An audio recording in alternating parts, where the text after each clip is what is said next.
Welcome back to Valley Boys TCG. CK here with our first set 3 gameplay of the Godzilla card game, and I am playing none other than the Queen of Monsters herself, Mothra. So if you saw my 3-box opening, you saw I pulled a lot of Mothra. So in light of that, we decided we're going to build Mothra first. We actually didn't pull any SR Ghidorah, so it wasn't that great. Here at Locals, my opponent here is playing essentially a -1 starter deck, and we're gonna go all in here on the Mothra combo. So you see turn 1 going second, we push ourselves up to 3 so that we can play our base and the new 2-step Mothra larva, so that end of turn we'll be able to immediately counter. So Mothra's got some hands, and she's a little pushy. She is a little pushy. She likes to shove your opponent back. So here we cue the Yaksugi at the start of our counter phase. It'll allow us to trigger evolution here at the start of counter, meaning this 3 becomes a Rainbow Mothra 7 immediately. And because we have the base, and with the enter ability, having the base and our opponent being at 20,000 or less, we immediately push him back 1 zone.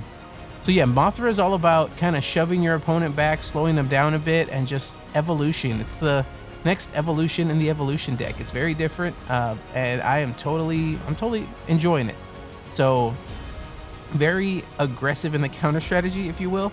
So see, we're already 6,000 counter off the bat. We're a 7. 7s are very difficult to deal with, and this Rainbow Mothra does have evolution into the 8 Mothra that's new in this set. So we've countered our opponent early. You see the 2 here has the when invading, search for the burst. So you see the blue blaster Godzilla there. It's not the train chomper. So a Gabara comes down, which actually works good with the rage deck. He boosts himself and then just advances end of turn. So our start of main effect here, our evolution here, start of our turn. And we mentioned that the base doesn't go away unless they invade or have a way to destroy it, which means we can re-trigger it every turn until they invade into 6, and pushing them back constantly helps it stay on the board longer.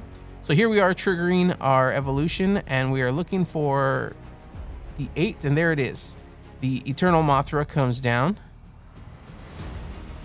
Now, the interesting thing here about Eternal Mothra is that, or actually evolution in general. Evolution says you can, like evolution 8 says 8 or lower, so that 7 can go back into a 3, or can go into anything else. So Eternal Mothra here, same thing as the Rainbow, where it pushes them back if you have a base, and if they're this time if they're under 60,000. So Eternal Mothra is pushing everybody back. And you see we get another Mothra larva on board here on 1, so we're going to get another ability to shove back again as we trigger our start of counter phase right here. Yaksugi's going to let us Yaksugi's going to let us trigger the evolution here. End of turn, we're going to enter another Rainbow Mothra. Rainbow Mothra says if they're under 20k, we shove them back a zone. So here we go, shoving them back again, all the way back to zone 2. It's gonna be rough out there for anybody going into Mothra if they can get set up early here. We're just seeing everything. We're getting very lucky, and we're seeing everything to really push the aggression. Next turn, if that Rainbow stays on board, we're gonna be able to get into a another Eternal. Now, I think I had an issue here with the Eternal in that I only had 2 at the time of the build, and after this tournament, I did make tweaks to the deck. I will say that, and I will show them in the deck profile coming soon. I do plan on making a deck profile here, but he does get up to the 10,000 counter, or 10,000 threat to counter us there. And so now we kind of trying to build this Stage 2 Mothra being able to give itself 2 rage if you can counter is great later on. So we see the railgun come down. We get to blast the boat out of the water. And we didn't trigger the evolution because I had the Eternal in hand, and I knew that I only had 2 in the deck. So, and you see me pitch it there. The idea to pitch it there is because we do run the green larva, which lets you play something back on the top of the deck, which is a very, very good card to have. But see, we don't have the counter, but we are at 7 and threatening. We do have some pretty good threat. We're at 24. So depending on what he has, I mean, we are counterable, but we're in a good position. So here he tells me he's using Ginza Annihilator here just to get rid of it. But in my mind, he probably should have just pitched it for the invasion and kept that monster for an extra rage.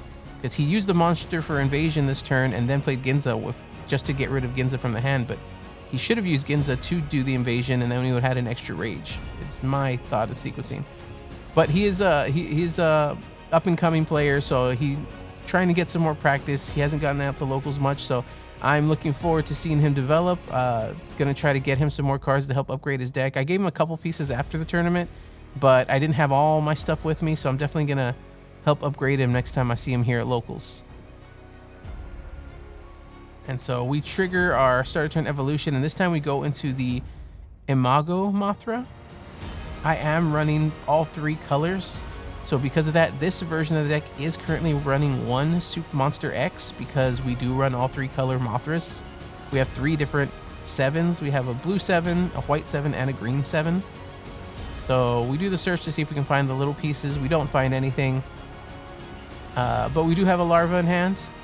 And that's the primitive Mothra that I was talking about, the other, not larva, but primitive Mothra, which will let us tuck back or send back a evolution battle card or a Mothra battle card to the top of deck.